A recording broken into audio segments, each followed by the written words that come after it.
Well, good evening, everybody. Hope everybody is well and had a decent week and you're all healthy and wise. Thank you. Um, our topics tonight are going to be retirement planning and insurance. But before we get to those, just a couple of administrative announcements. I have posted the grades to the assignment number 3. They are in Blackboard, and your cumulative averages are now in Blackboard. Up to this point in time, we've incorporated 65% of our course grade with one more class to go. And that remaining 35% will be made up of your case paper, where the topics have now been posted to Blackboard, and I'll go over those in a few minutes, and a class participation grade. So all the assignments, all the assessments are now complete. Your remaining tasks are to do a paper and participate in our last class and that subsequent discussion. So we're almost done. In regards to the assignment number 3, everybody did pretty well. Where we had a little bit of a problem is here. Let me show you.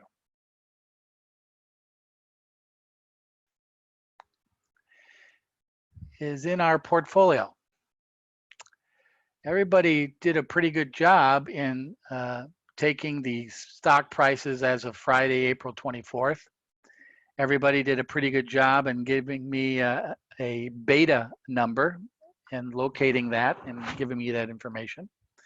Everybody did a pretty good job in determining the current value of the portfolio. For example, here, my portfolio is now, as of last Friday, worth $98,000, almost $99,000, compared to the $100,000 I started out with. From March 31st to April 24th, my portfolio went down a little bit over 1%. Everybody did a pretty good job there. But one of the questions in the assignment was compare your performance to the market. The market of the Dow Jones Industrial Index, the S&P 500, and the NASDAQ, of which we started out on March 31st with these index values. Then you were to, which many of you did, write the index values as of April 24th. But what I needed to see was the change from March 31st to April 24th, not the change from April 9th to April 24th. Because if you want to compare how you did to the market, you want to compare from March 31st, your performance. In this case, it was negative 1% for me, and the performance of the leading market indicators, which in this case for the Dow was a little bit, almost 8.5%. For the S&P 500 was almost 10%. And for the NASDAQ, it was a little bit over 12%. So in terms of the question, yes, we gave the performance of our portfolio, but also we needed to compare that to the indexes and how those have changed during the time period of the portfolio. Not because then it doesn't mean anything if you just compare it to the 9th, because you're comparing it here in your portfolio for the entire period of time. So that's what I was looking for, and a lot of us missed that. I think that was anywhere from 3 to 4 points. Besides that, everybody knew about low and high risk investments, dividends, coupons, and a sample of an insurance, your current insurance. And I didn't look for many specifics. Some of you gave me your actual policies, which I did not want to see, none of my business. But just a basic breakdown of what type of insurance you have. Almost all of us have auto insurance, and maybe some of us have health insurance. Maybe even a few of us have life insurance. but I wanted to see that, and many of you did that. But the area where a lot of us dropped to the 95, 96, 97 point level is just missing this one area of the portfolio, and that indicators of the markets. Before class on May 15th, we'll be doing one more final valuation of your portfolio as of Thursday, May 14th. And you'll post that to the discussion board when I set that up next week. That will be, again, part of your class participation grade, and you'll do one final valuation of your portfolio as of Thursday, May 14th, one final spreadsheet edition, and you'll also compare it to the performance of the Dow, the S&P, and the NASDAQ on May 14th throughout the life of the portfolio. So don't forget to remember that when you do it on May 14th. A sample of my portfolio, this portfolio here, and the cells and the calculations in each one of those cells is posted to the solution file folder in assignment number 3. We have a chat question. Let's see what we got.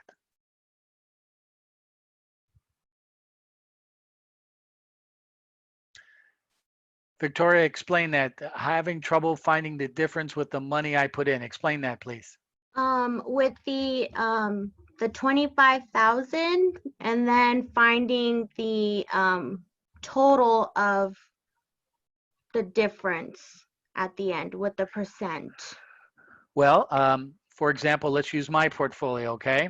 Mm-hmm. I started out with 100,000 and these number of shares at this price.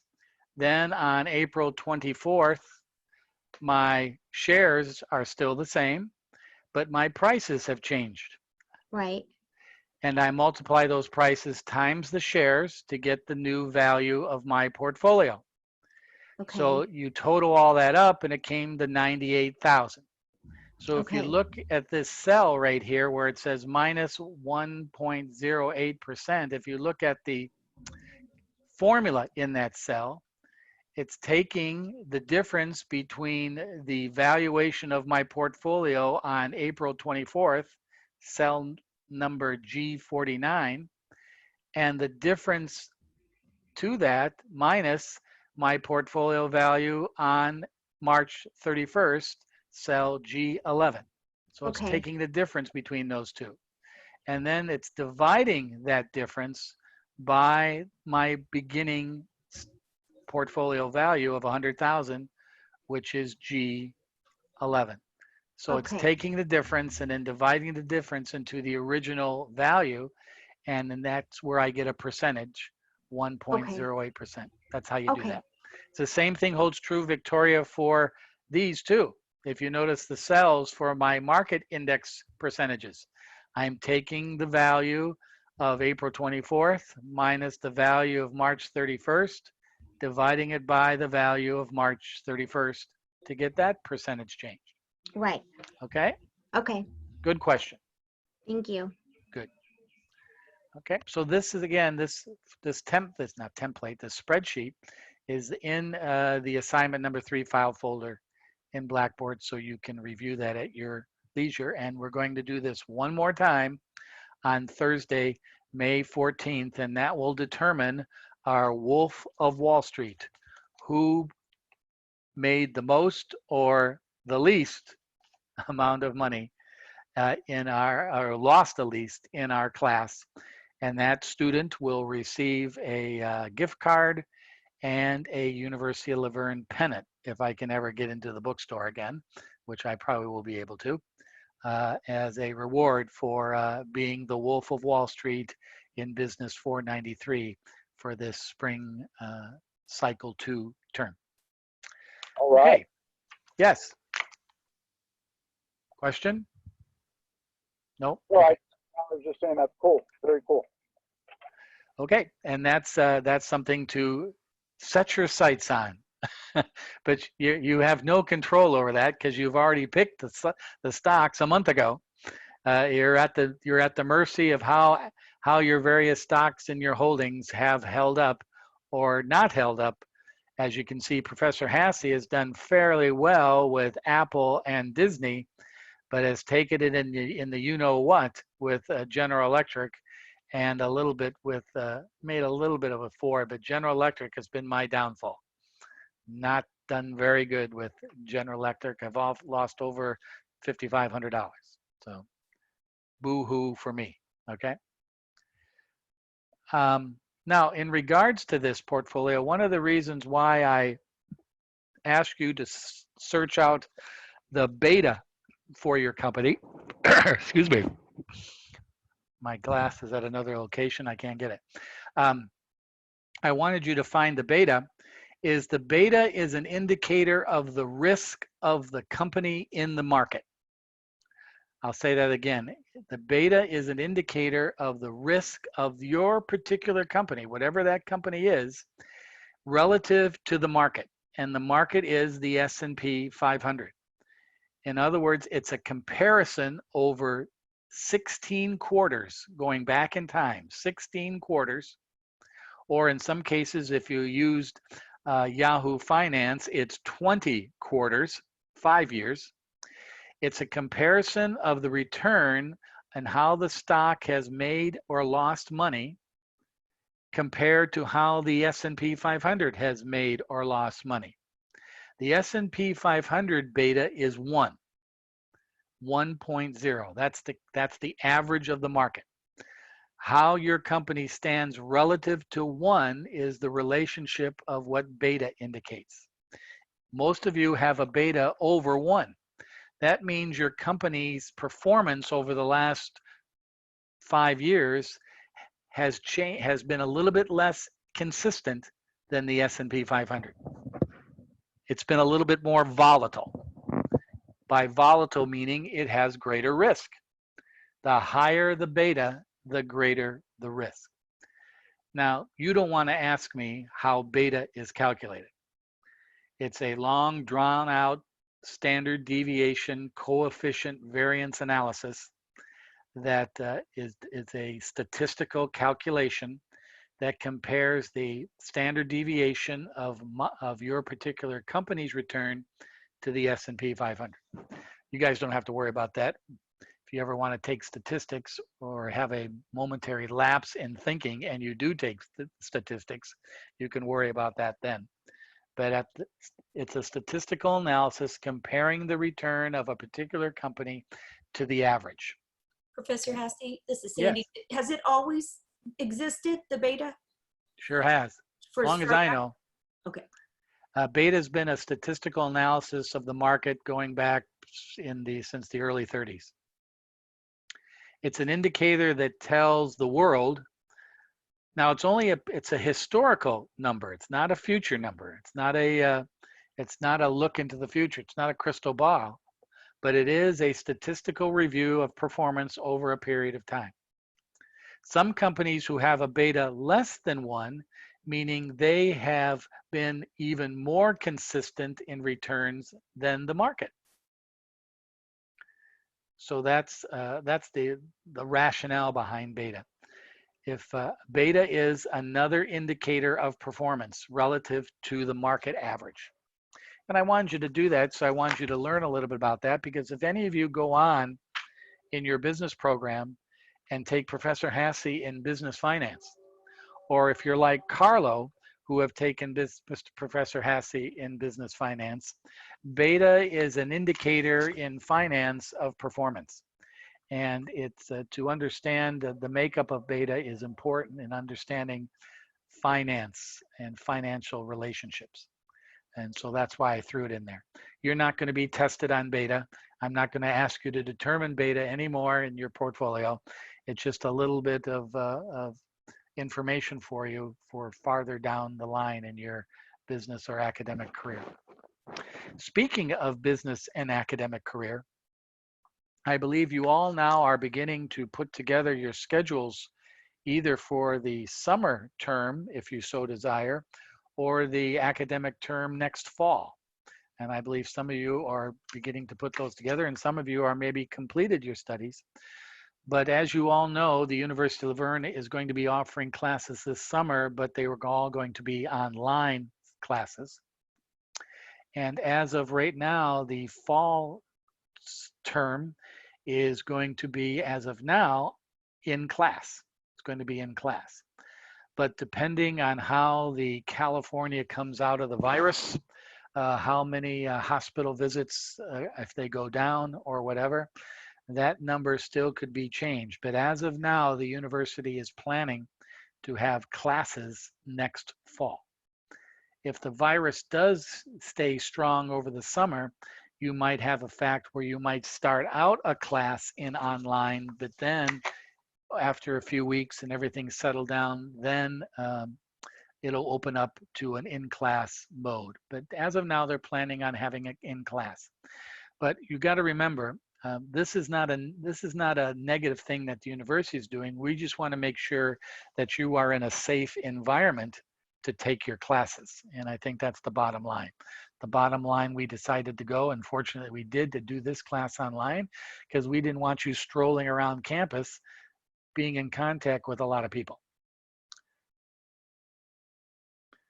And so we want to make sure that everything is safe so you can come on campus and take your classes and go to the library and go to the dining hall or go to the Barb's place and get a snack or whatever and not have to worry about getting ill. And that's the bottom line on all that. So hopefully it'll all work out over the summer and you get back on the beam next fall. And trust me, your Patty Noreen and her staff in Kappa and the other people in the university will keep you informed and updated on how that all transpires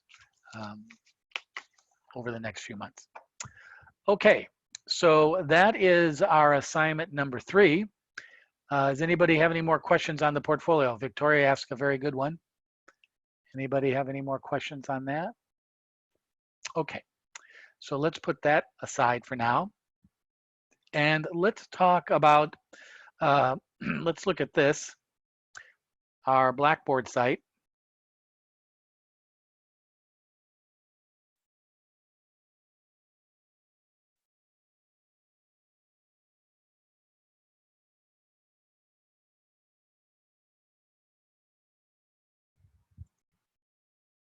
Excuse me. I don't know about you guys, but the last couple days, my internet has been hot and cold, turning off, going on, slowing down. I don't know about you guys, but I've had a lot of different issues with my internet the last couple days, and I'm having some right now that's beginning to get a little bit on my nerves. So let's make sure here.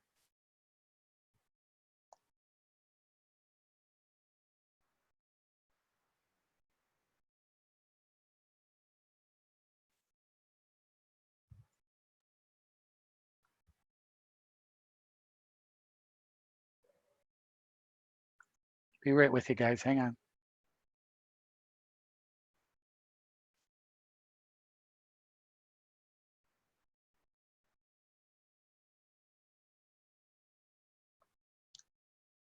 Another chat. Oh, you're still having problems too. Yeah, I have Spectrum too. So yeah, that's been kind of weird lately. All right, I'm 2 minutes away here. Let me get this almost there.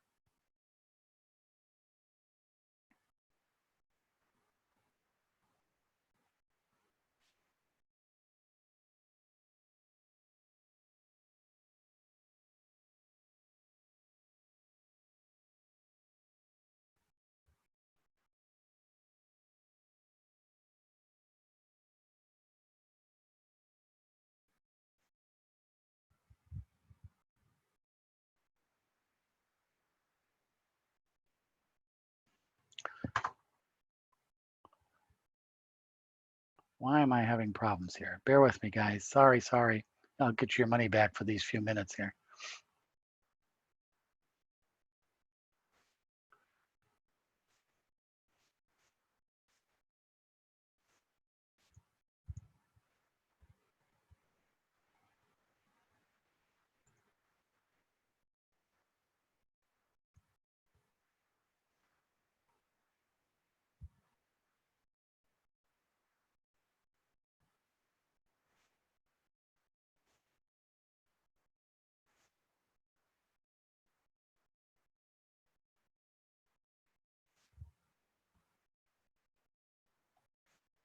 There we go.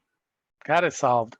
There we go. Okay. Sorry, guys. I apologize. That's very inappropriate, but I apologize. All right. A couple more chats popped up while we were wasting my time here. Okay. We're all set. Okay. Here's your Blackboard site. And well, I've done something this afternoon. And if you go to the case paper file folder, you'll now see a new file folder there called case paper due May 15th. All right. And there I have given a sample of a paper from a prior class, so you can get a sample of how a paper was done before.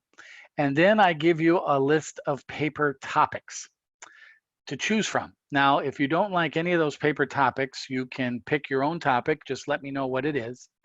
And once you've decided on that paper topic, I'd like to probably get them all by Monday, but if you need longer time to figure it out, that's fine. I'd like you to open up this folder here where it says case paper student topic selection. And I would like you to, oh, and look at, Athena already picked her topic, son of a gun. And I like you to open up a thread and pick your paper topic. Now, I don't have a problem with students picking the same topic, so don't worry about that. I do not have a problem with a student picking the same topic. That means nothing to me. But I would like you to give me an idea in the next few days what your topic will be, because I can give you a heads up as far as where you could get information, help you research, or whatever. And here's our paper topics. Let me bring those up.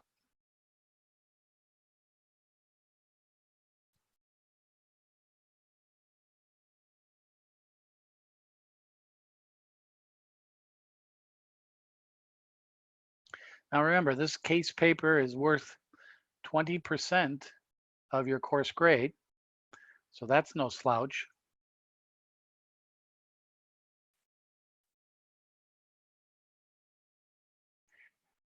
And so you can download this, and I give you all different types of paper topics. Now these paper topics some of it have to do with some of the topics we've talked in class, but others are different topics that you should, as a investor, as a consumer, as a member of society and personal financial management might be interested in. It goes from workplace diversity, small business, buying or establishing a franchise, globalization, mortgages, credit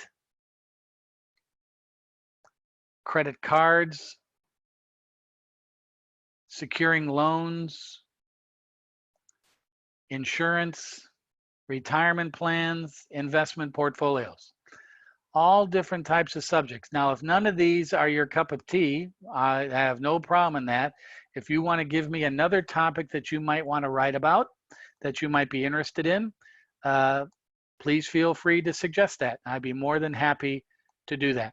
This paper is a 5-page, double-spaced APA format paper. 5 pages, double-spaced. Now, here's what I mean by 5 pages, and you'll see it in the example of the paper that I provided you. You're going to have a title page. That's one of the pages. You're going to have a reference page. That's one of the pages.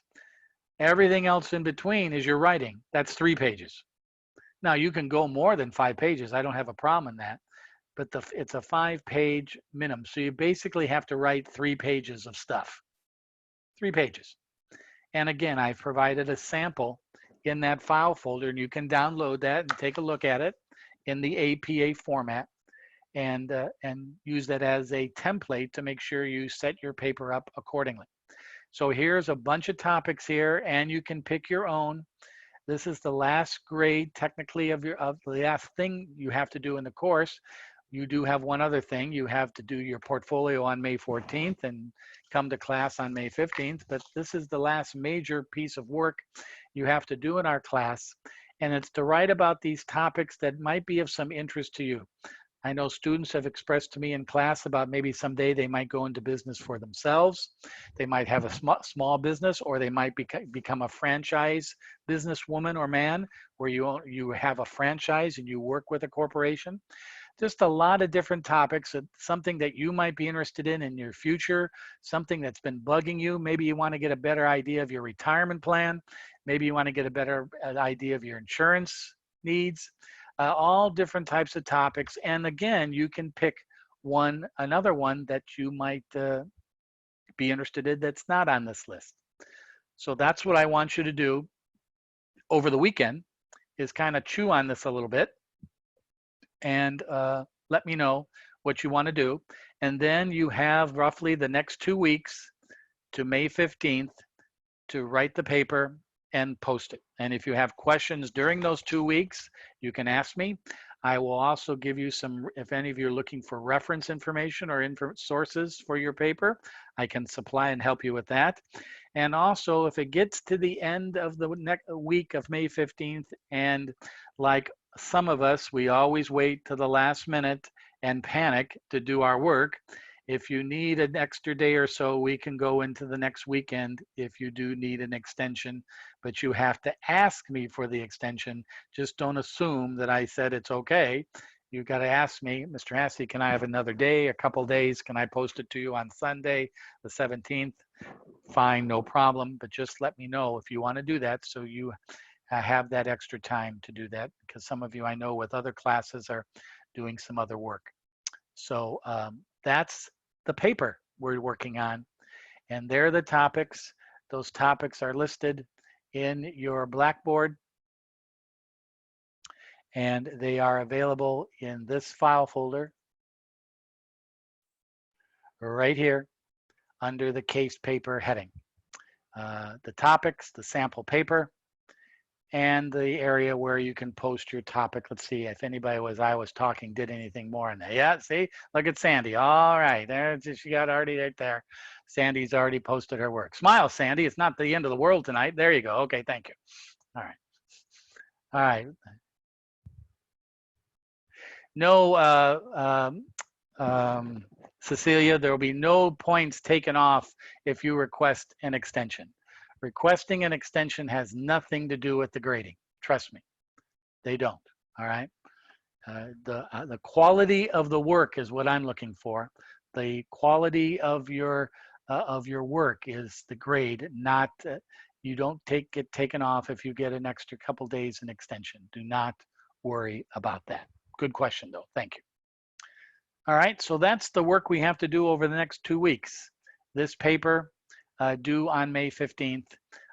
Select a topic or come up with a topic. Now, it has happened in the past, but not very often. If a student says to me, Professor Hassey, I don't know what to pick. You know, I got things going on. I got classes. I got family. I got whatever. Professor Hassey, pick a paper for me. All right. And if you so desire, I can pick a topic for you. I'd rather not. I mean, I want to see if you can do it yourself. But if you're at wit's end about what to do, you can ask me and I will pick a topic for you. And Cecilia, no, there is no required number of references in the case paper. No required number of, this is college, not high school. That's my political commentary for the evening.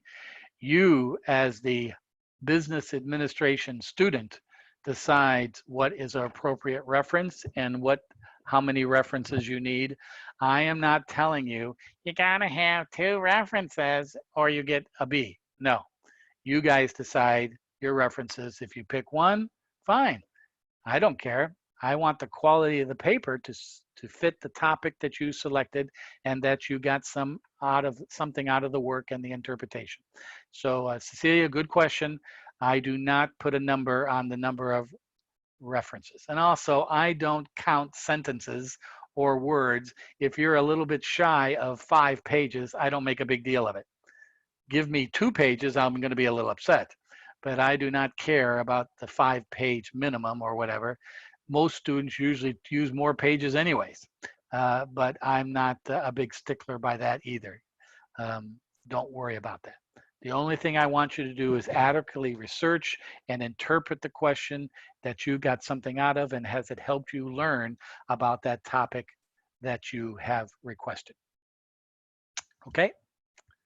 So that's our footing going into the final 2 weeks. Case paper, a final portfolio evaluation on May 14th, and that valuation will be posted in the student discussions forum, which will be posted in this area in the student questions and discussions.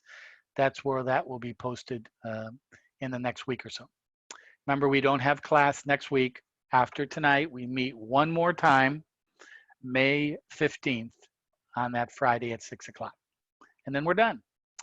And then all you have to do after that is do your course evaluation, and the grades will be posted by Monday, May 18th.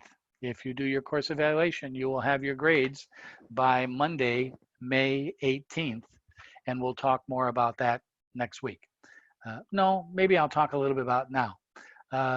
Course evaluations, I hope everybody knows what those are. You do them for all your courses. You probably have gotten an email, or will get an email from the university, not the one you got a couple weeks ago, but in the next week or so, that explains evaluation that you fill out on the class. It's feedback. You are not required to do that evaluation. It has nothing to do with this course grade. It has nothing to do with how you are going to survive the rest of your life.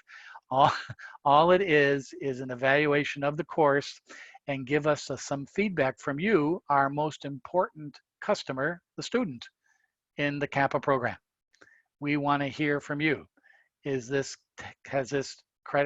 class been worthwhile? Has the professor been somewhat of an intelligent person?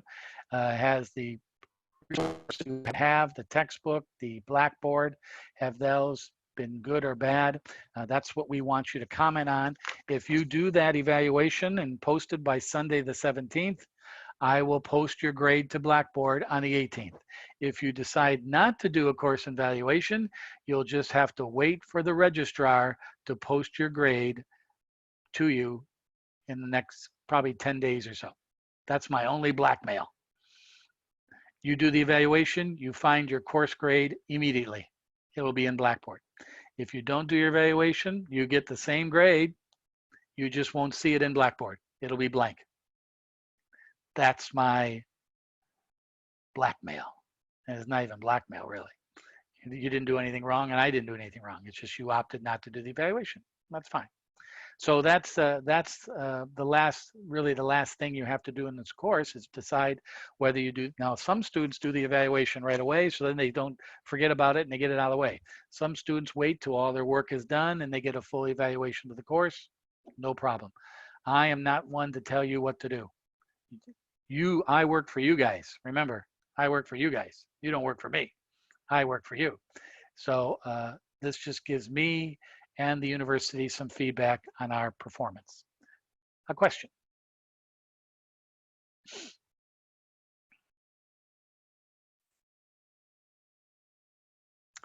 Victoria, you should be getting an email probably in the next week with a link to that to the My Laverne. It's done in My Laverne. If you go into your My Laverne portal, you'll see course evaluations there. You click on that and you click on this course, and up will come the evaluation. You fill it out, you submit it, it's done. I do not see that. I will not see the evaluation. It has nothing to do with your grade. The only thing I'll see is I will get a little report saying Victoria did the evaluation. I can post her grade, but I don't see anything. It's none of my business. I will get a synopsis of your evaluations in about 6 weeks. It takes 6 weeks for me to get the results. So if you say that Professor Hassey is the biggest pompous ass in the history of mankind, that has nothing to do with this course grade. All right. I will Okay. never talk to you again, Victoria. No, because here's why. I will not know who said Mr. Hassey was the greatest horse's ass in the history of mankind. All right. These are strictly anonymous. Okay. They have nothing to do. Nobody knows who you are. Trust me. It's all done anonymously. Got it. That's a key point in all this. Nobody knows who you are. So you can say Professor Hassey's the biggest pompous ass in the history of mankind, and nobody will say, geez, what a jerk. Why would she say that? Nobody knows who you are. So don't worry about that. Okay. Okay. All right, hang on. A couple more. Now the chats are flying in here. Oh, here we go. Yesnia says the evaluations start on May 4th and they close May 22nd. May 4th, which is this Monday, and close on May 26th. Now, I would like them to close for you guys on May 17th. Why? Because I want to get your grades to you by May 18th. All right.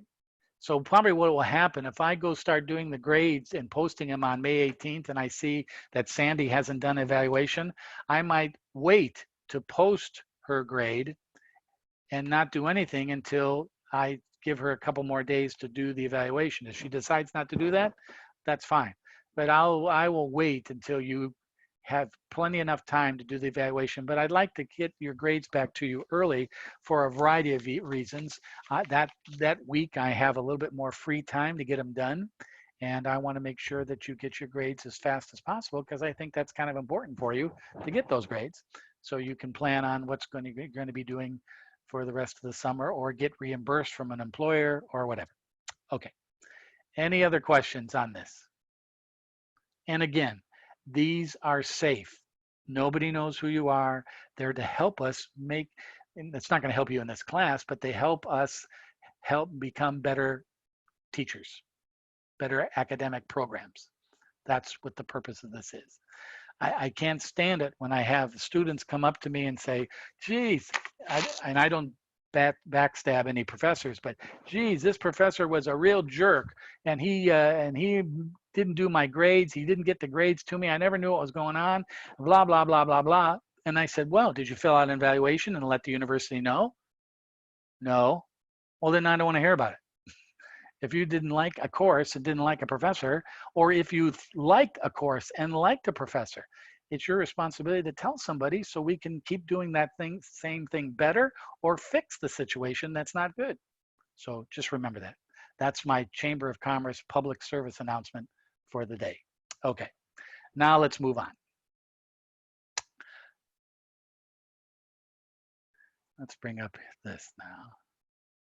Christina, that's a lovely picture of you, but I'd rather look at you in color and live, but that's a nice picture that you have there, Christine. I just wanted to let you know about that. All right, a little whiteboard action here. All right, let's do a little whiteboard action. Now, for many of you,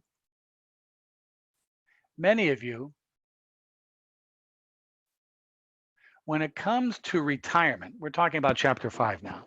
When it comes to retirement, usually retirement means a variety of different things to a variety of different people. Number one, I have no clue what my retirement is. And you'd be surprised, a lot of people are like that. I have no clue what's going on with my retirement. Or two,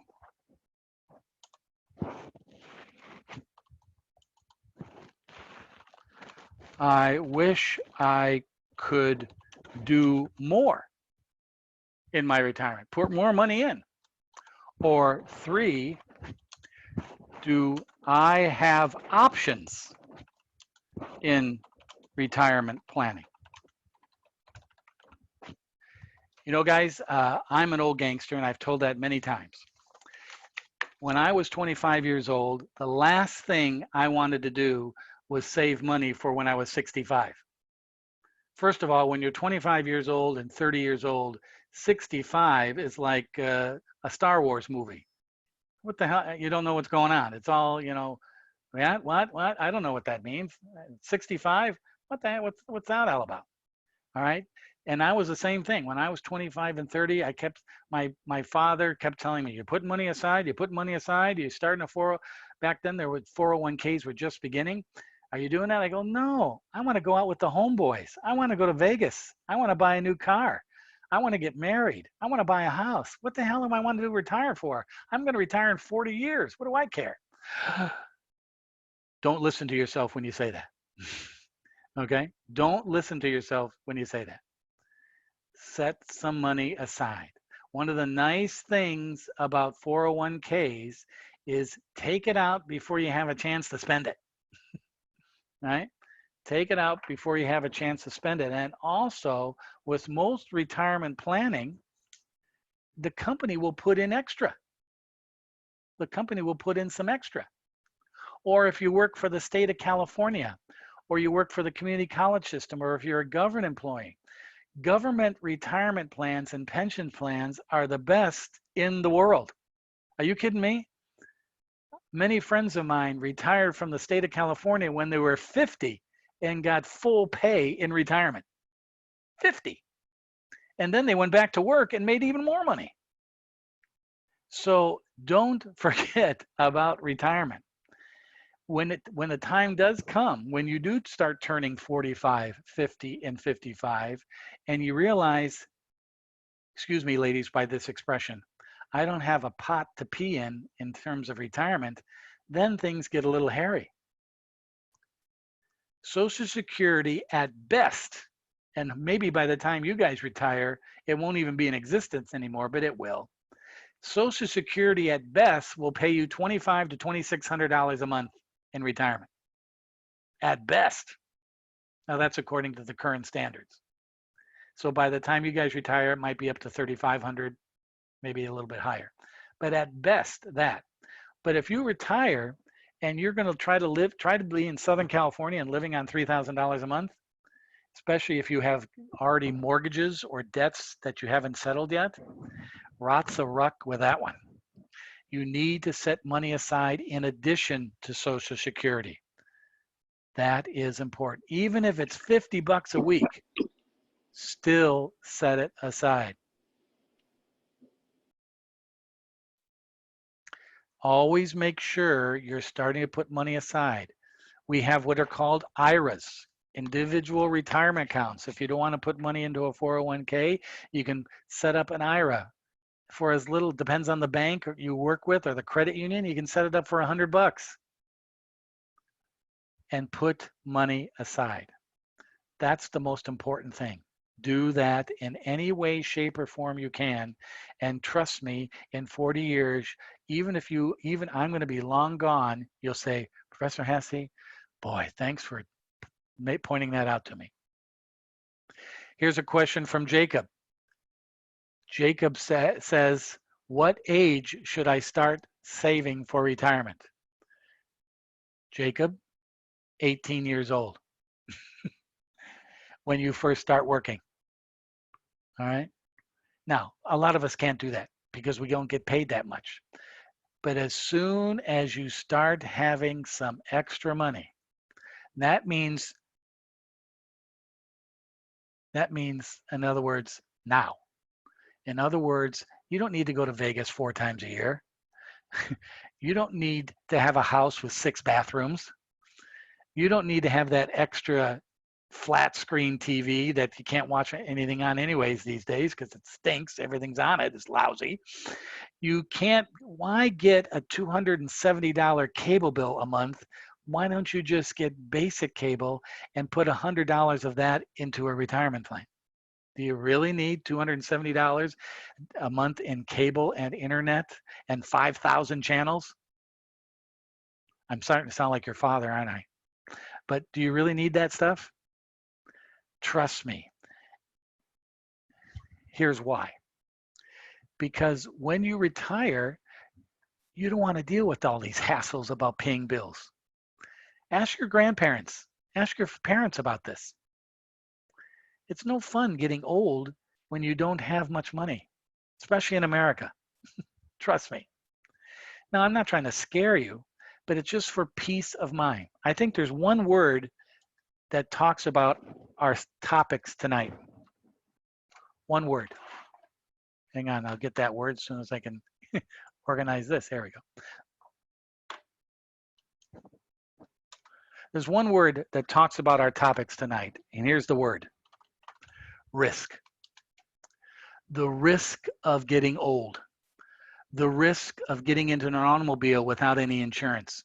the risk of going to work without any health insurance, the risk of not having renters or home insurance if something happens, the risk of you losing your job and don't have any backup.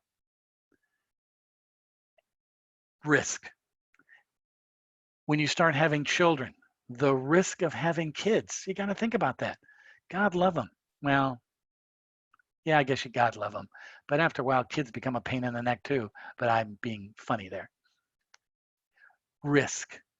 Retirement planning is to avoid the risk of not being able to live how you want to live when you're 65 and 70 and 75 years old.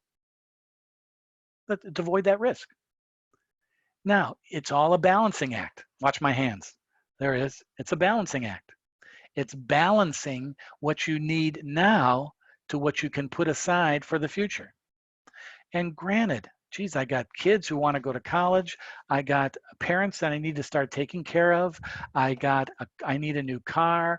I got to get out of this community. I've got to find a better place to live, whatever. But you balance what you need to be happy today so you can be happy in the future or risk-free.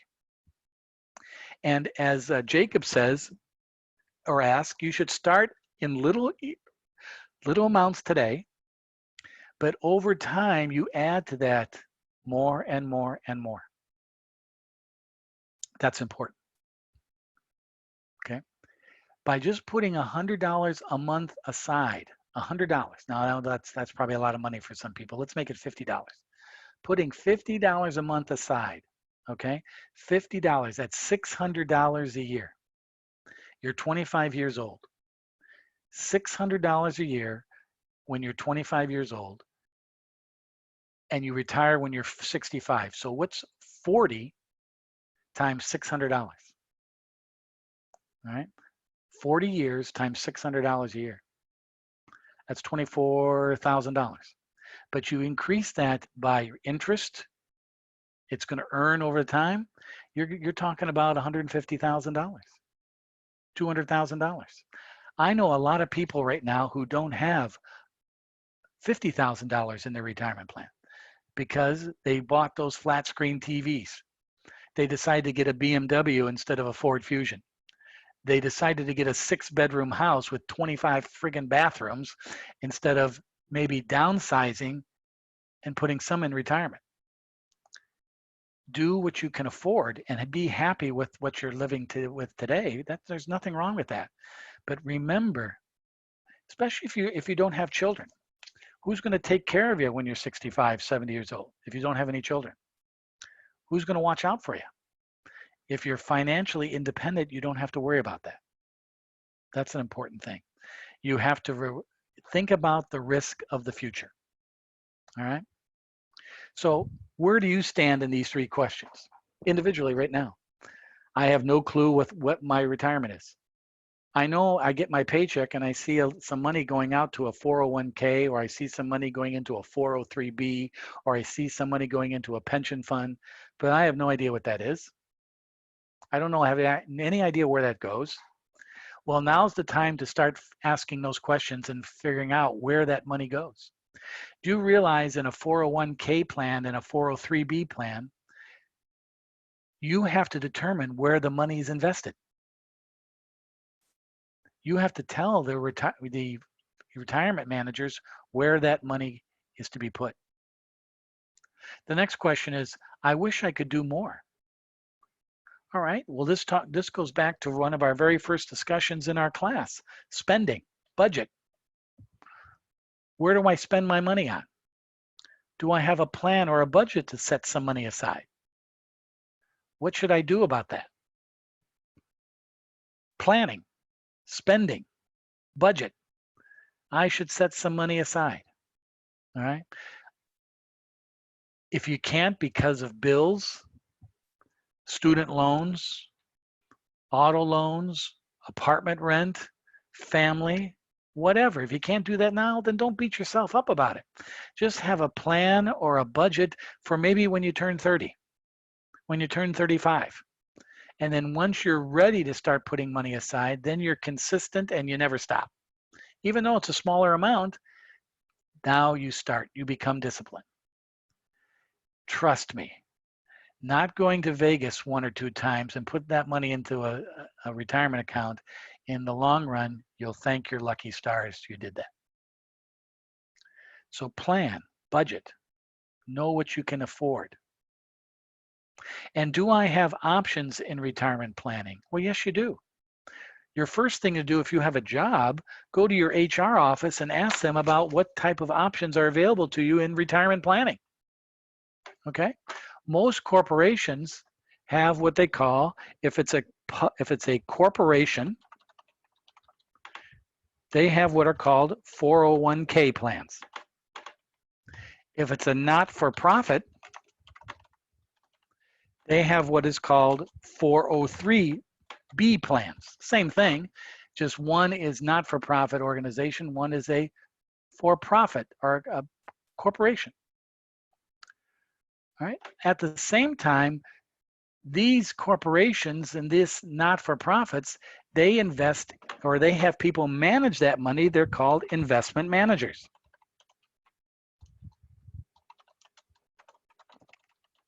Who are they? Fidelity, one of the big ones. Fidelity. It's another big one. T. Rowe Price.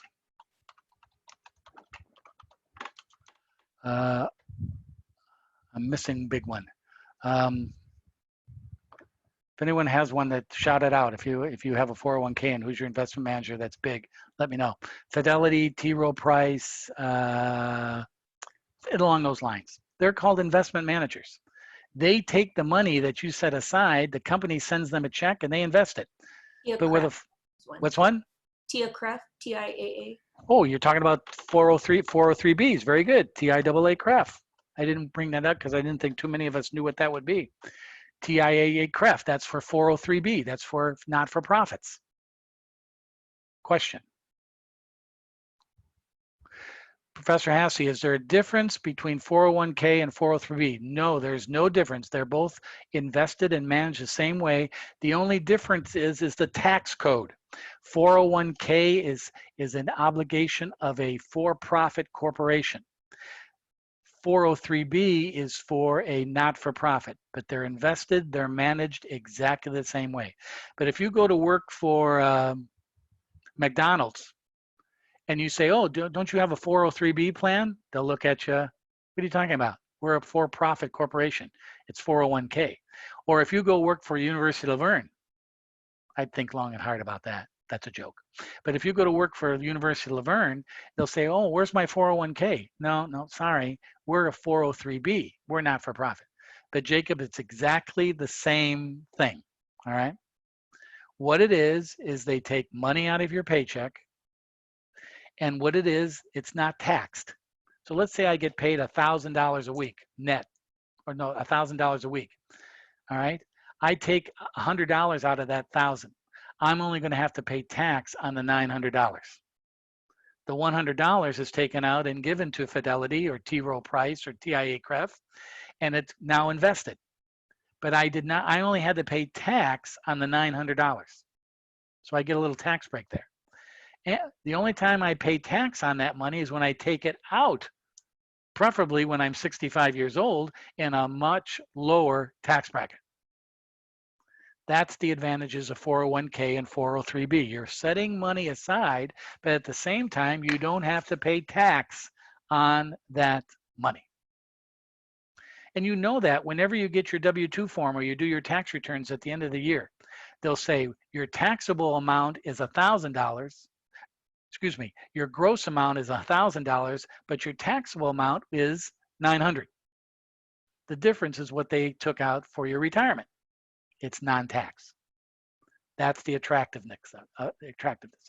It's tax when you withdraw. Now you got to remember, a lot of times people borrow or take money out of their 401ks or 403bs, and when you do that, you have to pay tax on it once you take it out, and sometimes even a penalty. All right, but that's how those work. It's a tax advantage.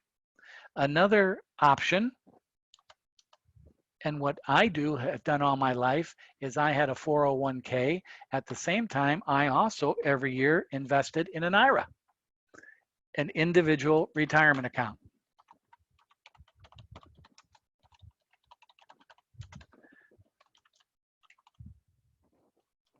Now, there's two types of IRAs. There's the traditional IRA, and there's the Roth IRA. If you make over $100,000 a year, it's to your advantage to get a traditional IRA. If you make less than $100,000 a year, you know what? I charge people $700 an hour to give them this information. You guys aren't paying me $700 an hour. So this is good information. I'm making a joke here, please. I don't charge people for this. Sorry. A Roth IRA is for people who basically make less amount of money. Here's why. A traditional IRA is when you take the money out of your account to create the IRA, it's tax-free, right? In other words, you take it out, put it into the retirement account, and you don't have to pay tax on that. It's not income taxed. With a Roth, you still have to pay a little bit of tax, but the tax break is less. It's made for people who make a less amount of money. Traditional is more for, technically speaking, it depends on who you ask, but most people it's around 100,000. But they're both the same. It's putting money aside and you get a tax break, and you keep it and it's invested. You know, a Roth can be invested in stocks, can be invested in real estate, it can be invested in money market funds, it can be invested in any type of investment. Usually if you bank at any bank in America, including the Bank of America or Wells Fargo or a credit union, you can, well, some credit unions, not all, you can buy a Roth through the bank. And it's just part of your bank statement. You tell Wells Fargo, oh, I want to buy a $1,500 Roth. All right, we'll take it out of your checking account. You now own a $1,500 Roth. By the way, where do you want it invested? Invested in a mutual fund that Wells Fargo manages for stocks. Okay, there you go. And off you go. You can do this every year. Okay, every year. It depends on your income bracket, but you can put in up to $10,000 a year in an IRA. All right, but you got to leave it there. If you take it out, they're going to nail you with tax and penalties. So if you're going to get an IRA, make sure you leave it there, because it's going to cost you more money in the long run if you keep buying an IRA, then taking it out, buying an IRA, taking it out. If you're going to do that, just put the money in a savings account because you're going to save more money, even though you're not making much interest. You're going to get nailed in penalties and fees if you keep doing that. So that's why retirement is talking about planning, because you shouldn't touch this money if you put it aside, either in a 401k, a 403b, an IRA, anything. Then the last form of retirement, and I'm going to be kind of, oh, we have another chat, a lot of chat questions. This is my biggest night for chat because a lot of people want to know about how this stuff works. Well, Ebony, great question, Ebony. Ebony writes a question, how long do I leave it there? You have to leave it there until you're at least 59 years of age without a penalty. All right. Once you turn 59, you can take it out and not worry about a penalty. You'll have to pay tax on it, but you don't have to worry about a penalty. 59 years of age. Now, I'm going to be honest with you. I've had IRAs in my life that I had to take out. All right. Why? And liquefy. My kids went to college. All right. Or my wife got sick, and we didn't have enough money in our health insurance plan. We lost her income, so I cashed in a couple IRAs, and I paid heavily for that, but I didn't have any alternative. So you got to watch out for that. But you should be able to plan for that. But if you're just if you want a quick number, 59 years of age without a penalty. Okay. Another chat. Yes, you can. You can switch, Carlo, anytime your IRAs back and forth from a simple to a Roth. But you know what? here's some advice. Depending on how much money we're talking here, make sure if you have anybody helping you with your financial planning or a public accounting firm, or you know what, this is one of the best things about this course, and I'm not saying this to earn brownie points because I talked about evaluations tonight, but trust me, down the road, if any of you have a question, don't pay anybody for that information. Call up Professor Hassey. Professor Hassey, I got a question about my retirement. Can you help me? And if I don't know the answer, I'll point you to the direction where you can get that information. You are now developing a network of financial planning. Use it. Don't pay anybody if you don't have to. But usually you should get some financial advice, Carlo, if you're going to do something like that. Make sure you cover the tax basis of it. Make sure you're not losing any money investment-wise. Make sure about your liquidity. When do you need the money or when not that you need the money? That should be a part of that. What's another option to retirement? And this is what I like to call, not to sound kind of facetious, but I like to call it play money. Play money. In other words, money that you have that you got all of a sudden. What's play money? Estate, will. Somebody leaves you some money, right? That happens a little bit. What's play money? Tax refund. Tax refund. Instead of spending a tax return on a trip to Vegas, invest it. Put it in a Roth. Put it in an IRA. Put it in your 401k. What's play money? Lotto winnings. You don't win them very often, but you never know. So play money. Invest it. When something comes out of the blue, like somebody gave you $500 as a gift, or you got an inheritance, or you got a tax refund, or you won a contest at your office and won a 50-50 raffle, whatever. Maybe my cardinal rule of this is the way I manage my money over my life. If I got something like that, and I did sometimes, I took 20% and all right, I went to Vegas if I could, 20%. 80% I invested. So I gave myself a little gratification by keeping 20% and had a little fun with it because I wasn't anticipating it. And then I invested 80%. You know, if I had to do it over again, I'd probably invest the full 100%. But, you know, I'm like anybody else. I want to have some fun. So the old 20-80 rule. Keep 20, invest 80. Keep 20, invest 80. All right. So those are the different options you have. You have your employer 401k. You have your own determination of an IRA. You make the call, you make the decision. And you have play money, where you have different things happen to you during your life, and all of a sudden you can invest that. I'm not going to try to depress you here. Truly, I'm not trying to depress you. But if you want to maintain a good lifestyle, and you're going to live your rest of your life in Southern California, by the time you are 65, by investing in 401ks, IRAs, whatever, you should have a principal balance in your retirement portfolio of $1 million. $1 million. That's the goal. Again, this is my opinion. I know some students are going to run home tonight, tell your husband, we got to have $1 million or we can't retire.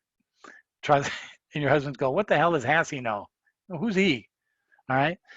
I'm just saying a principal of $1 million. All right. Let's say a principal of $1 million that pays you 5% a year. That's $50,000.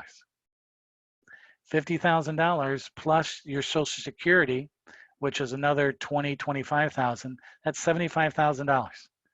You can live on that in Southern California, especially if you don't have any debts. No debts when you retire. But it takes, to kick off that kind of money, it takes $1 million of principal. All right. Now, I'm going to be honest with you. I have a lot of people, a lot of friends of mine who have very good jobs and they have a lot less than $1 million in their retirement fund. All right. And the reason for that is they've been married 3 times. And the reason for that is they've changed jobs a lot. The reason for that is they have a lot of kids. Not that there's anything wrong with that, but over the course of their life, their priorities about money have changed. And we have to accept that. There's nothing wrong with that. But if you want to stay in Southern California and be close to your family, you're going to need a substantial portfolio to retire on, to keep the same lifestyle. Any of you guys have parents who are in retirement centers? Does any of you know what it costs to live in a retirement community these days?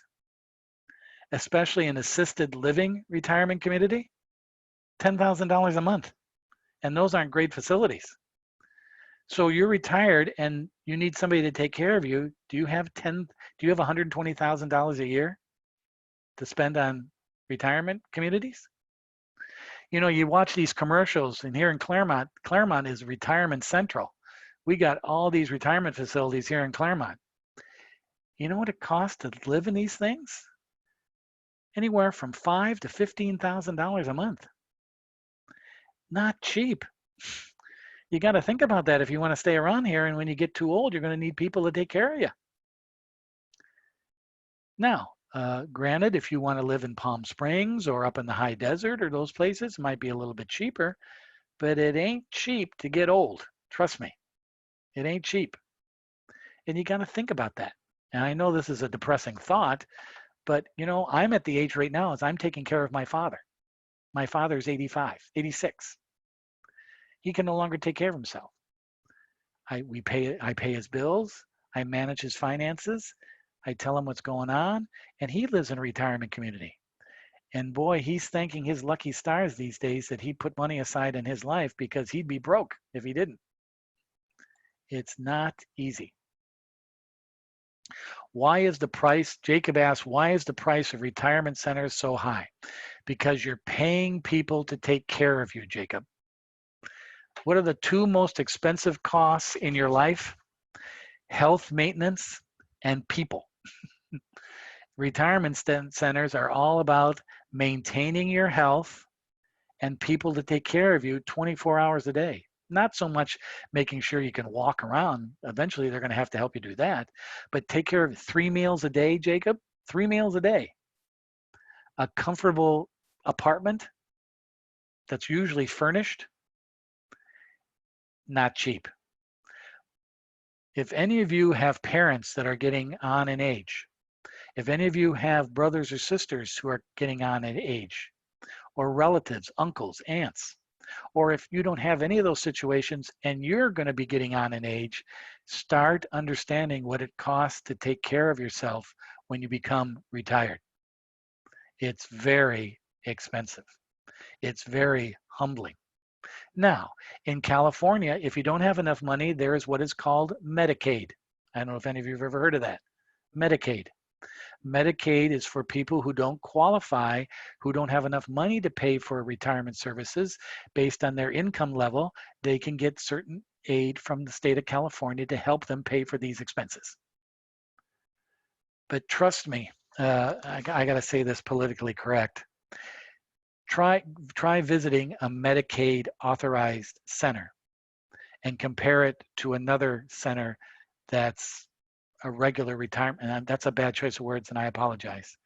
The Medicaid center is not as good, and you got to think about that. You got to think about that. You work all your life, and you don't have enough money to take care of yourself. That's something you got to think about, and it's a little bit scary. And that's something you always got to have in the back of your mind. But first off, you got to have it in the back of the mind. You got to take care of your family. You got to make sure your children are covered. And that's why college expenses and meeting and planning for college expenses has to be part of your retirement plan. When your kid is younger, you will probably want the best of your child, right? The best. So these days, and I'm not saying this because I teach in the college profession, but these days, trust me, people, because I used to hire people. If you don't have an education or education-related experience, you ain't going far in life, money or salary-wise. Yes, you could get lucky and invent something. Yes, you could get lucky and work for a company that gets hot and you're working for them. But in the general rule of thumb, if you don't have an education, you can't compete in the world. And you guys are meeting that right now by going to school. But for your children to be able to take advantage of that, many times parents say, I don't have any money, so you end up borrowing $50,000 to go to college. That's like another mortgage. It's like another car loan. A lot of families can't afford that. And so you got to think about that as well. College planning is part of retirement. It's just a lot sooner if you want your children. Now, there's a lot of ways around that. You make sure your child gets a great education in high school and gets good grades, and they'll get scholarships. They'll get grants. Definitely. But at the same time, you got to make sure you think about that. Trust me, and I'm not saying this because I teach at University of Laverne. I'm saying this as a parent and as an employer. If you don't have an education, skills, you can't compete, and it gets worse and worse every year. Technology, engineering, communication, whew, it gets tough, and you got to compete. And if you can't compete, you're not going to have much growth of income in your life. And that's a fact. And that's the way it is. So you got to think about that. So as part of all this retirement planning, you also have to think about college planning for yourself or your children. My cardinal rule of thumb, get ready to write this down. My rule of thumb comes in, if you need to borrow for college, only borrow up to 1/3 of the total cost. Provide either scholarships, grants, your own money, an employer, Uncle Louie, whoever, to pick up 2/3 of your undergraduate degree, and you borrow 1/3. Right now, to get a four-year degree from the University of Laverne with tuition costs roughly $130,000 right now. So you should borrow 45,000 if you have to borrow. Don't borrow any more than that. Because why? It'll take you 15 to 20 years to pay that off into the future. It's too expensive. You're not going to get any value. My interpretation, boy, if people from the admissions office were listening to this now, they'd go nuts. All right? But that's the truth. You should only borrow up to 1/3 of your college education. And that's stretching it. But that's a good philosophy. Now, some of you are going to complete your undergraduate degree, and the first thing somebody in the University of Laverne or wherever is going to tell you, now you need to go to graduate school. It's time to get an MBA. It's time to get a master's. It's times that you want to teach, you got to get a master's. You want to be a manager, you want to be an entrepreneur, you're going to need an MBA. You got to get a master's. Nothing wrong with getting a master's. But if you have to borrow 1 nickel to get a master's degree, don't go. Don't borrow any more money after your undergraduate education, because the amount of money you're additionally borrowing is taking the value away from the money you're going to be making as a master's degree person. And again, the admissions people, we jumping out of the windows on that one. But that's the darn honest truth. If you're going to get a graduate degree, have somebody else pay for it. An employer. You. But if you have to borrow money to get a graduate degree, the best advice I'll ever give you is do not do it. It's not fair to you in the long term. Borrow if you can, if you have to get an undergraduate degree, not a master's degree. It's not worth the value. Okay? I have a chat. Or maybe I answered that chat. Oh, here it is.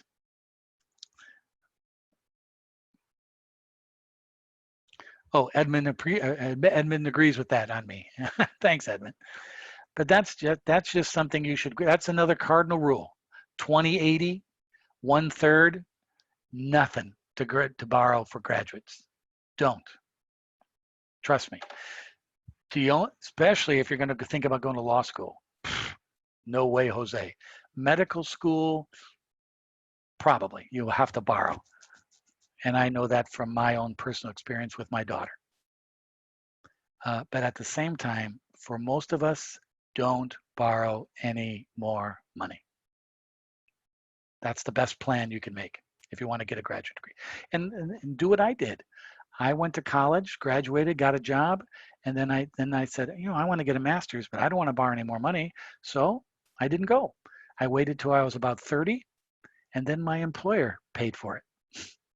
Didn't have to pay a dime. My employer said, Rick, oh yeah, we want you to keep you around. We'll pay for your MBA. Okay, thank you.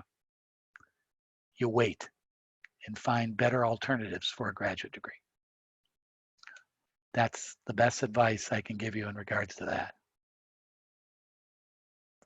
Jacob's asking these heavy duty questions. Jacob asks, what is higher, law school or medical school? Medical school is much higher, okay? And let me give you an example from Mr. Hassey's real life. And I'm not saying this, I probably shouldn't tell you. If my wife was here, she'd be hitting me. My son went to law school, Boston College. My daughter went to medical school. It's in New York. I'm not going to tell you the name. She is now out of medical school and he is now out of law school. They're both beginning their careers. My son's debt after law school was $175,000. My daughter's debt after medical school, $350,000.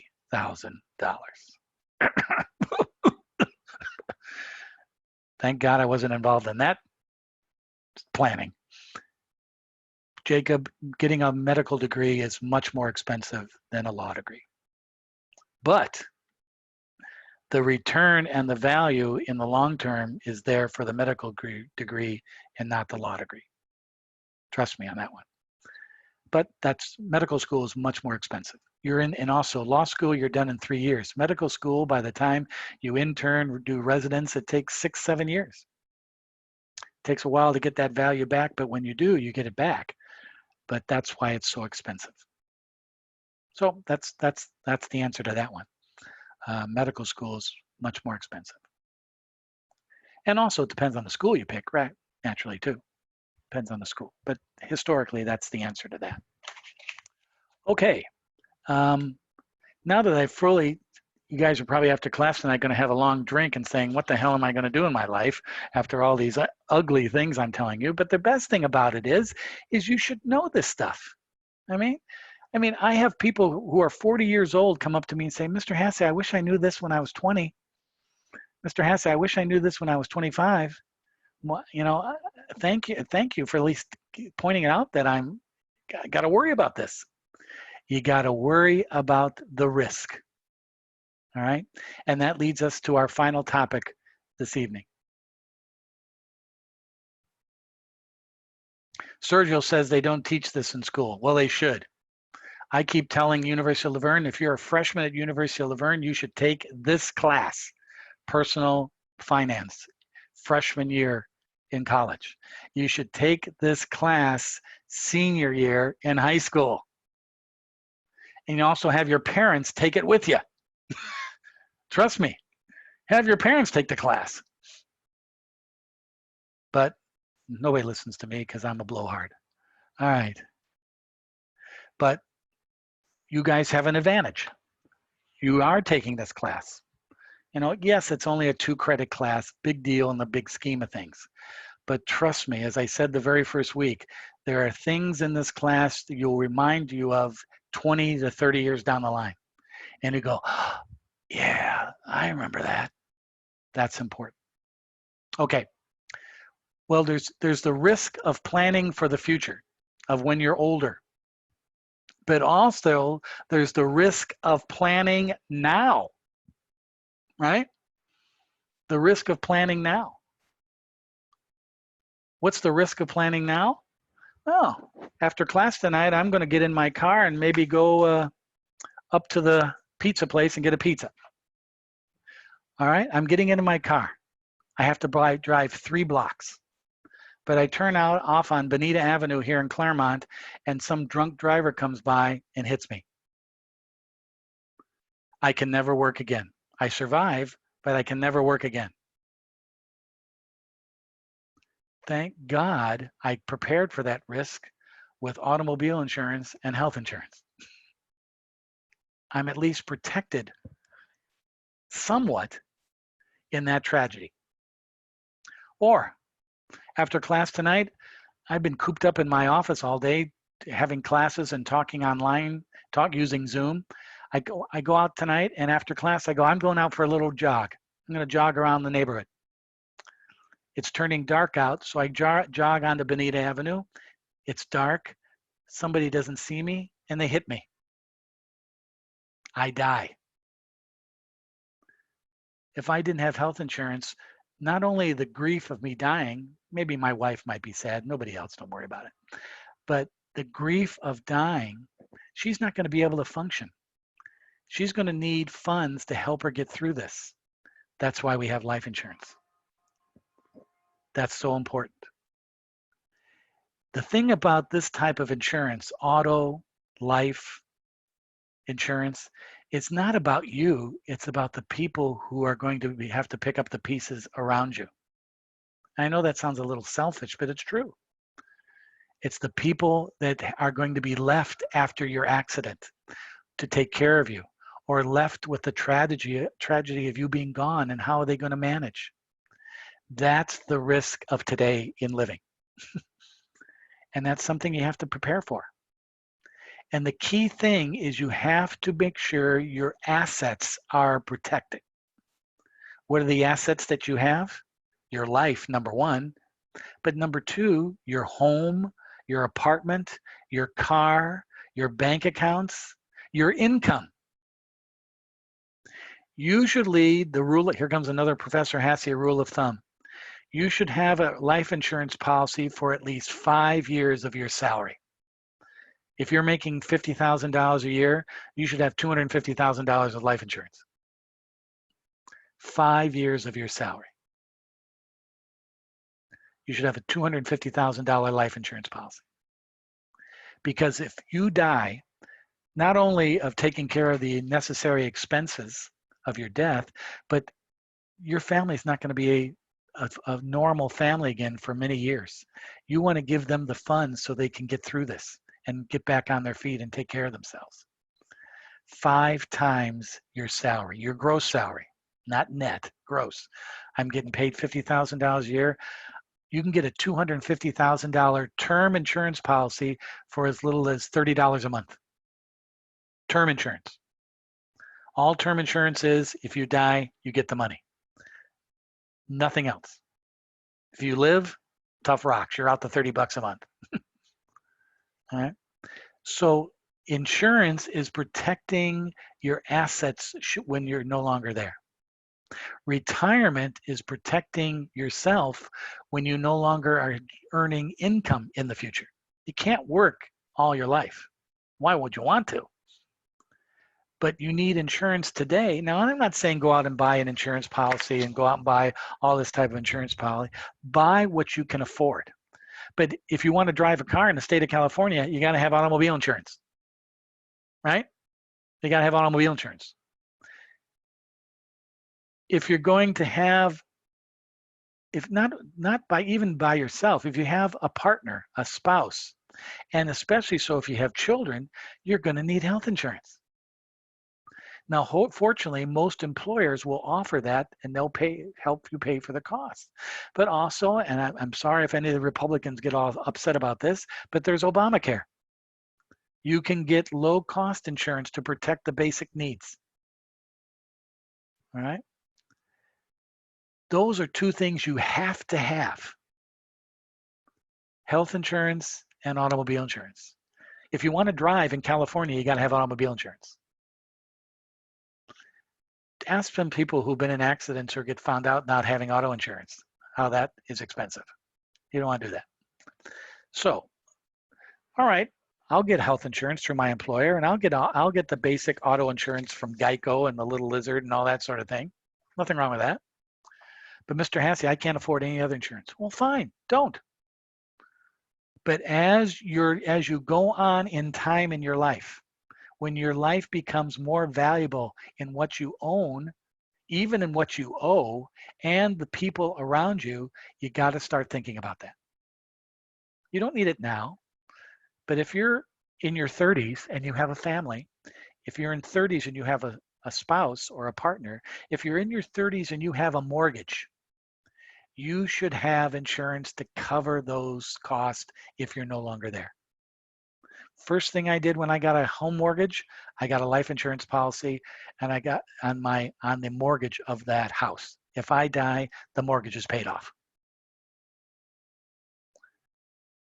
Wife doesn't have to worry about that. Then I got another policy as an investment. What do you mean by that? There's two types of insurance for life. There's term, which is cheap, and if you die, the insurance is paid, but it's not an investment. Whatever you pay out in the term insurance policy, if you live to be a 90 or 100, you get nothing back. It's only when you die you get the money. And then there's what is called whole life insurance or universal life insurance.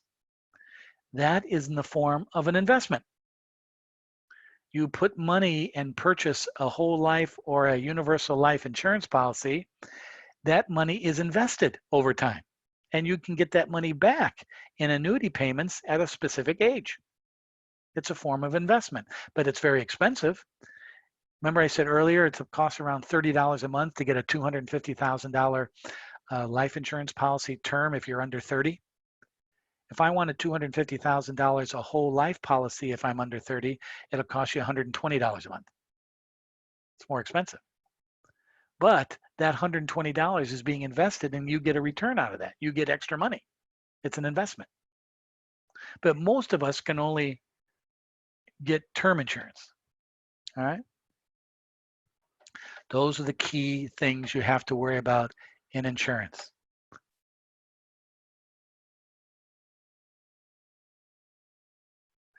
Yesnia says, I checked during assignment 3 and my insurance provider said $11,000 by 63. What does that mean, $11,000, Yesnia?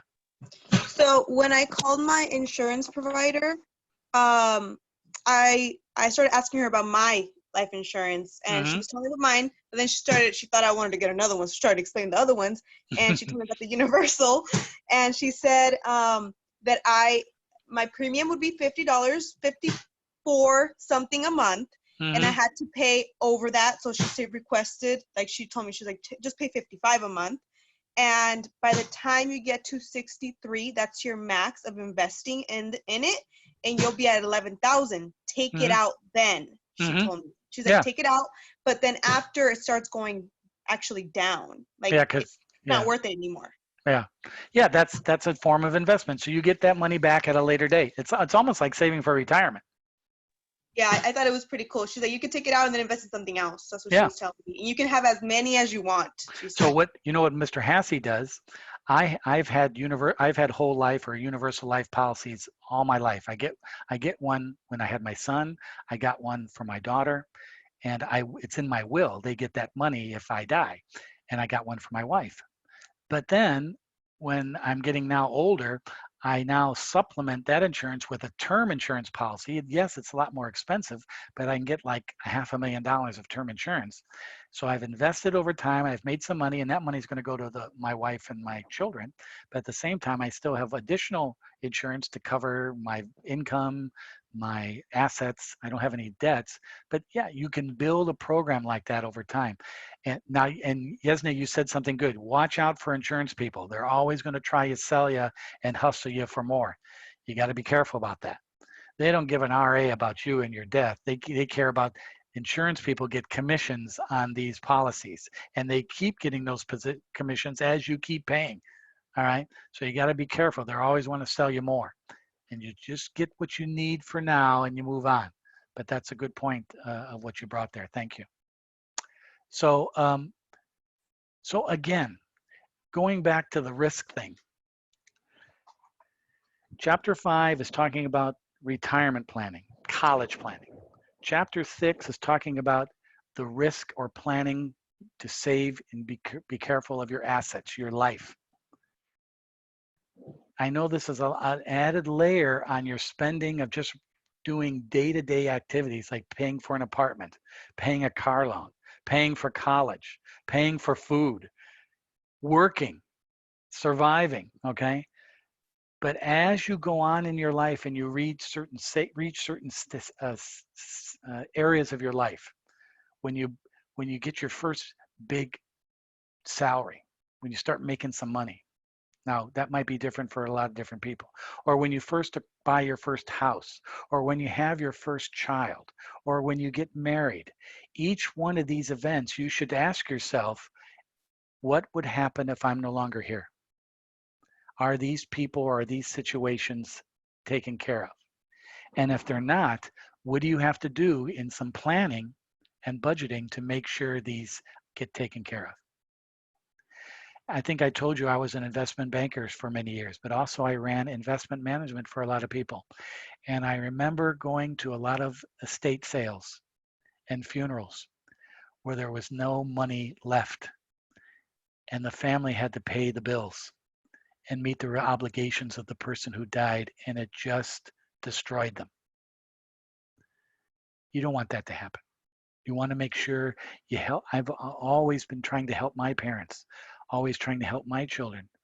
If something happens, and hopefully it won't, but are you prepared?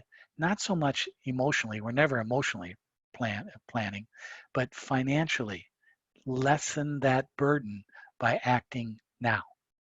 That's an important thing. So that's something you need to think about. And I think there's of anything more serious in our class, and I try to keep things fairly light, but anything more serious in your own financial personal money management is how you handle the risk of life. Should something happen in an auto accident, a tornado, you know, if we were in the Midwest, tornadoes, in California, earthquakes. Are we prepared for earthquakes? Are you individually prepared for an earthquake financially? Bet you a lot of people will say no on that one. You have to somewhat, whatever you can, you'll be a nervous wreck if you worry about this all the time. But are you prepared should something change in your life?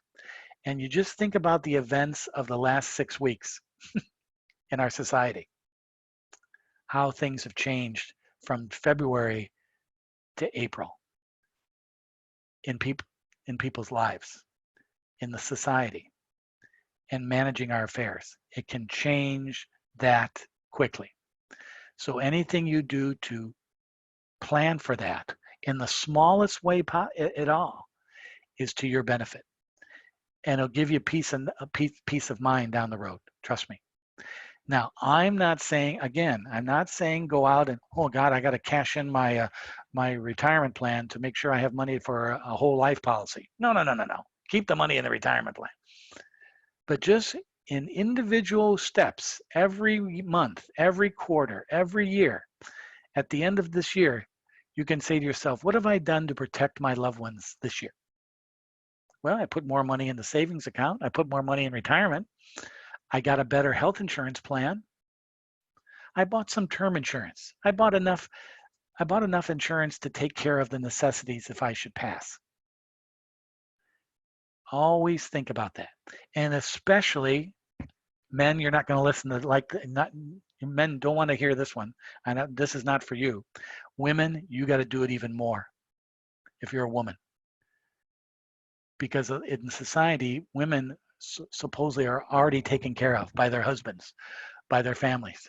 But in changing aspects of society, you have to look out for number one. You have to make sure you forget about the homeboy you're married to. Forget about anybody else. Are you taking care of yourself and your children? That's a big part of this. You have to be independent thinking. Yes, you're in love. Yes, you're happy. You're happily married. Yes, everything is fine. But trust me, and again, it can change very quickly. And you have to look out for yourself and make sure you're thinking about that on your own. That's a very important thing to remember. Okay. Whew. Enough of this depressing topic, Mr. Hassigan. But it's a topic you guys all need to hear about, all need to think about. I want to show you something here. I'm saving this. Matter of fact, this session is being recorded. So I want you in about 30 years to play this recording to yourself and say, hey, have I done everything Mr. Hassey told me to? Remember that. Okay, let me get this out of here. And let's get to this. Here it is. I'm stealing this from my own little world. This is a spreadsheet. This is an Excel spreadsheet. And then on one piece of paper, I just list my insurance. What do I have? What do I need? I've done this for the last 40 years. What's my current coverage?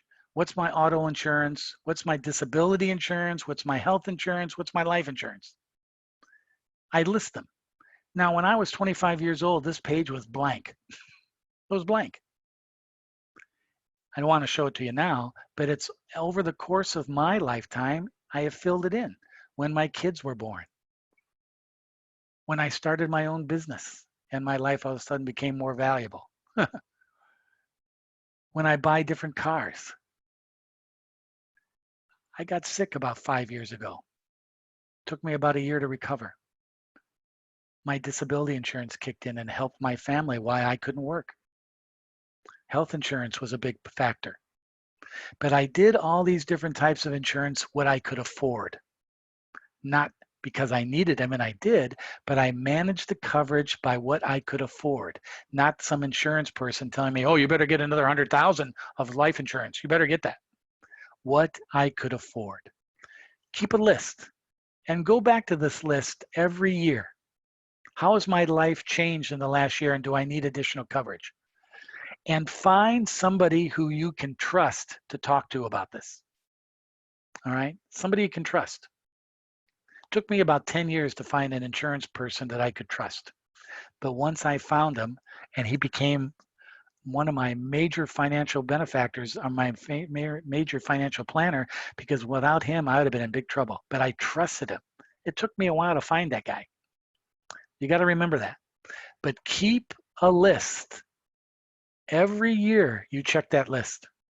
Where in my life has changed and I have to change? In some respects, sometimes your life has changed the other way. Maybe I don't need as much insurance coverage. Keep track of that. It's not that complicated. And trust me, when time comes, you'll be ready. So let's say you have renter's insurance or you have home insurance. You keep a list of your assets. Things that are usually valued more than $500, your TVs, jewelry. You keep a list of inventory. That will help you determine how much insurance coverage you should have. If you have different real estates, how much is the value of that real estate? How much do you owe on that real estate or that car loan? Your insurance should match that so it's covered. Automobile insurance. All right. Do I have proper automobile insurance? A lot of times, most of the time, we overpay for car insurance, to be perfectly honest with you. There's a limit, you drive 40,000 miles a year. That'll set some of the policy of your car insurance. But in fact, you only maybe drive 20,000 miles a year. You should tell your insurance agents, am I overpaying for insurance? Always keep a review of your insurance and your needs and how you need them. I know this is a pain in the neck, but trust me, in the long run, if you keep track of these things, be honest with you. There's not, you could put a list maybe on your hand or of 20 objects that have some value in your life. Jewelry, family heirlooms, furniture. Keep track of that because it's valuable. You should have renters or home insurance to be careful if something happens in that. If it gets stolen, Keep an inventory. Keep an inventory of property you own or invested in. Keep an inventory of automobile insurance, of what you have and need. And above all, keep an inventory of the macro view of your insurance coverage. That is huge.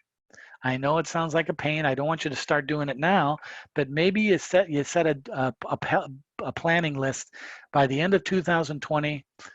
You know, get through this coronavirus. We'll get through all this. Maybe at the end of the year, I can start taking a look at my insurance needs, my retirement needs, my college planning needs. That would be a good goal for all of you. And if you do that, in the long run, you'll be so much better off. It's not even funny. Remember that. Okay. I need a drink. But seriously, next time we meet on May 15th, we're going to talk about, speaking of talking about depressed, but we're going to do it in a good way. We're going to talk about taxes. Taxes. Chapter 7 of your textbook.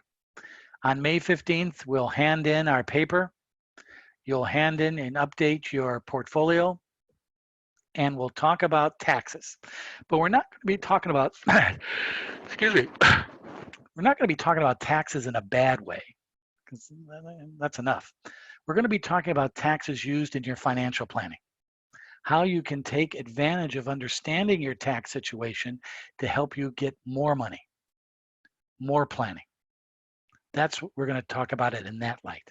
How you can use sound tax planning to put more money in your pocket. Trust me, it works. So we're going to use the basis of tax definitions talked about in Chapter 7, but we're going to talk about tax planning or taxes as a way of planning for future gain, future return. Tax savings, not tax cost, ways of using taxation to help us manage our money better. And I know a lot of people say, what are you talking about, Mr. Hasse? Taxation is the direct opposite of making myself better. No, if it's handled correctly with the right attitude, taxes can help you plan, help you put money in your pocket, help you save money in the long run. And we'll talk about that on May 15th. So to finally close things down here,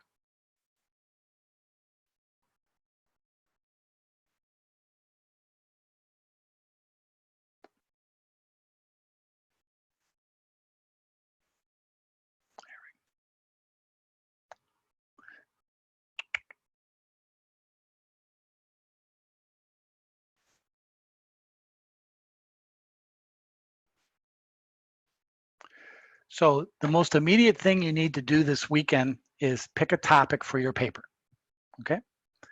Pick a topic for your paper, post it to the discussion forum. If you can get that to me by early next week, that'll be great. Because when you post your topic paper, I'll respond to you and give you maybe some ideas that you might want to look at in putting that paper together, or be available for any questions you have about that paper topic. So pick a paper topic this weekend. You might want to download the sample paper so you can see what you got a kind of format you want to use. And then this coming week or the week after, you start maybe read Chapter 7. You get ready to finish up your portfolio. You work on your paper, and we're going to shut things down 2 weeks from tonight, and you can get out of my hair for the rest of your life. All right. But I want you also, when you pick this paper topic, and if you don't like the topics I gave you, pick a topic that you're interested in. Maybe Edmund wants to be an investment advisor someday. What does he need to do to become an investment banker? Let's say Christina wants to be a teacher. She wants to teach someday. What type of financial planning does she need to do, or personal money management, to become a teacher someday? Let's say Sandy wants to buy property as second income and start investing in real estate down the road. That could be an excellent topic. How do you go about doing that? How do you prepare yourself and plan for that? So there's a whole list of topics outside of the ones I gave you that might be of some interest to you. Okay. One topic one student did a couple years ago is I'm not trying to make light of this, but it was a great paper and he learned a lot, is what the hell am I going to do with this college degree? What am I going to do with this degree when I get all done? Where do I want, how do I want to use this? Where do I want to go? That's a great topic. Because a lot of times we don't think about that. Everybody tells us, you got to go to college, you got to go to college. Oh yeah, you got to go to college. And then once you get the degree, all right, what do I do next? What's next? What do I do with this? What do I do with this in relationship to my job I have now and the company I work for? Or what do I do in relationship, what do I want to do with my life professionally and even personally? How does that college degree add value to your life? You'd be surprised by the answers you find in doing a paper like that. So there's a whole slew of topics, and I want you to pick ones, and even the ones I listed, that will help you learn about your life in the future. That's the most important thing. That's the benefit of this. To take a snapshot now and look at it in the future. That can be cool. That can be a cool thing. Next week, in our off week, I'll probably put a little video together to talk about taxes. So look for that at next weekend maybe. And if anything else comes up, I want you all to continue being safe and be careful. And if anything comes up in the next week or so you need help on or need information, be sure to let me know. And remember, May 14th is our day to do our portfolio evaluation. And we meet again next on Friday, May 15th. All right. Any last minute questions from the group? Anything else?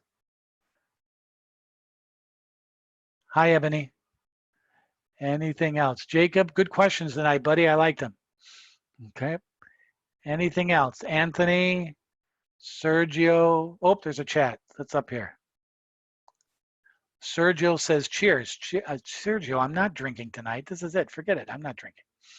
Antonio, good to see you.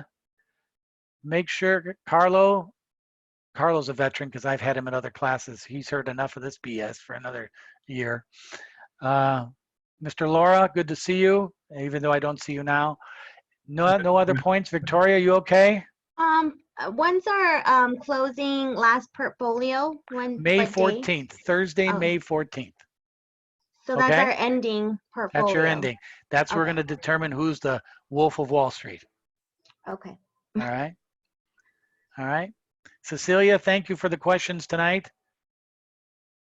And I'll leave you all with this note. I'm going to apologize well in advance because you'll see me in 2 weeks and my hair is going to get even goofier looking. It's been now 8 weeks without a haircut and I'm starting to scare my wife. So in 2 weeks, if I have a hat on, you'll know why, because I'm going to look pretty creepy. So I apologize in advance for Professor Hasse. All right, everybody. See you in a couple weeks and I'll see you on the internet. Be good, be careful, and be well. Adios. All right, great class, Professor. See ya. Thank you. Thank you. Thank you. Thank you, Ebony. Thank you, Sandy. Thank you, picture of Christina.